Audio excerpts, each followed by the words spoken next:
Existe um princípio moral e espiritual que diz: a semeadura é livre, mas a colheita é obrigatória. Com base nesse princípio, eu digo para vocês que o Brasil precisa hoje de só uma grande reforma para dar certo. Não é a reforma da Previdência, não é a reforma tributária, não é a reforma da renda, não é a reforma prisional, não é a reforma trabalhista. Nós precisamos de uma grande reforma dos incentivos. E como que a gente faz isso? A primeira etapa de uma grande reforma de incentivos é fazer um diagnóstico correto do porquê algo está acontecendo. E veja, isso parece óbvio, mas não é, nem para a direita nem para a esquerda. Basta olhar a questão do endividamento do país. Se você perguntar para boa parte da direita qual é a solução, eles vão falar cortar gasto. Se você perguntar para a esquerda, vai falar subir impostos. Quando as duas respostas parecem ser muito mil. A pergunta que deve ser feita é: por que de tempos em tempos o Brasil sempre estoura essas finanças públicas? Será que é porque na sua origem nós temos um sistema que incentiva nossos políticos a gastarem? Não há punições para quem é fiscalmente irresponsável e nem premiações para quem é fiscalmente responsável. Nós temos um país onde mais de 90% dos gastos é obrigatório, não temos orçamento base zero, virou o ano, já está tudo gasto, não importa quem seja o presidente. Nós temos uma dinâmica eleitoral onde você é punido se você não faz expansão fiscal pelo eleitorado e você é premiado se você faz gastança, porque aumenta suas chances de ser eleito através de populismo. É tudo ao contrário. Imagine se seria assim se tivesse na Constituição que você não pode se candidatar à reeleição se você entrega um país fora dos parâmetros de déficit e de dívida daquilo que está combinado nas regras do jogo. Imagina se você teria esses problemas se você tivesse prêmios para políticos que entregassem os seus estados ou eventualmente o país inteiro numa condição muito acima daquilo que era esperado. Em empresas existe bônus quando um presidente entrega um ótimo resultado. Por que não replicar isso na administração pública? Agora eu vou pegar um outro exemplo que os economistas de esquerda adoram falar, que é a taxa de investimento. A taxa de investimento no Brasil é muito baixa. E se você pegar os economistas mais à esquerda, esses caras a vida inteira falaram em reindustrializar o Brasil, que é preciso investir em infraestrutura, PAC 1, PAC 2 e assim por diante. Qual é a resposta deles para a taxa de investimento baixa? Gasto. O governo vai e faz esse investimento. O governo vai fazer ponte, o governo vai fazer hidrelétrica, etc e tal. O que acontece? O governo eleva a taxa de investimento temporariamente, mas via gasto, via endividamento, via juro alto, o investimento privado se retrai, é o famoso voo de galinha. Lá na frente tudo colapsa de novo. Será que não passa pela cabeça dos políticos fazer uma pergunta básica? Quais os incentivos que temos hoje para investir no Brasil? Vamos pegar um indivíduo que tem 100 milhões de reais no banco. Se ele investe em títulos isentos, ele paga zero de imposto. Se ele constrói uma fábrica e nessa fábrica começa a ir bem, gera emprego, renda, produz, ele vai pagar 34% de imposto e depois mais 10% se ele quiser receber um pouco de dividendo. Ou seja, você tem cerca de 40% de imposto aqui e zero aqui. Faz sentido isso?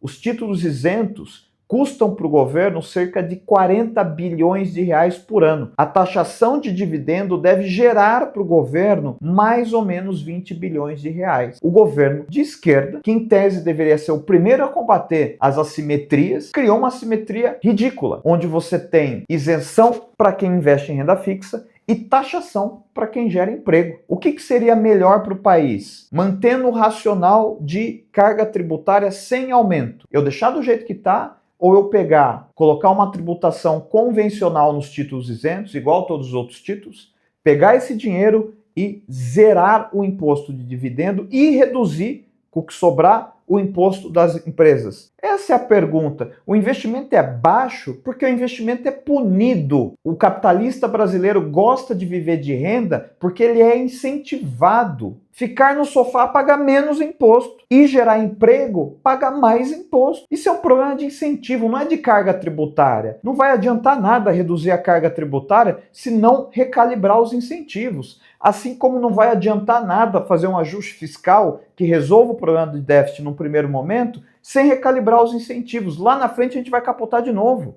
O mesmo racional serve para a segurança pública, serve para a educação, serve para emendas parlamentares. Todo mundo adora falar, não, emenda parlamentar é um problema. Não, a emenda não é um problema. A pergunta que tem que ser feita é por que ela é usada como ela é usada. Será que a gente teria problema de emenda parlamentar se nós elegêssemos deputados usando o sistema distrital, as emendas tivessem que ser gastas no distrito e a população daquele distrito tivesse poder para tirar a hora que quiser, sem atrapalhar o andamento das atividades em Brasília, o seu deputado, caso ele se fosse envolvido em algum escândalo de corrupção através de um instrumento que se chama recall, será que a gente ia ter esse tanto de problema com emenda igual a gente tem hoje? Provavelmente não. Por quê? Porque você teria incentivos e punições bem calibrados. Então é preciso sentar no Congresso e aprovar um grande pacotão de revisão dos incentivos. Não vai adiantar nada eleger seja um governo de esquerda, seja um governo de direita, que continue com essa lógica de tratar as consequências. E se você acha que esse papo de incentivo é balela, convido você a rever as imagens do que aconteceu na Espanha nos últimos dias. Ficou todo mundo chocado. É uma invasão, e foi uma invasão mesmo.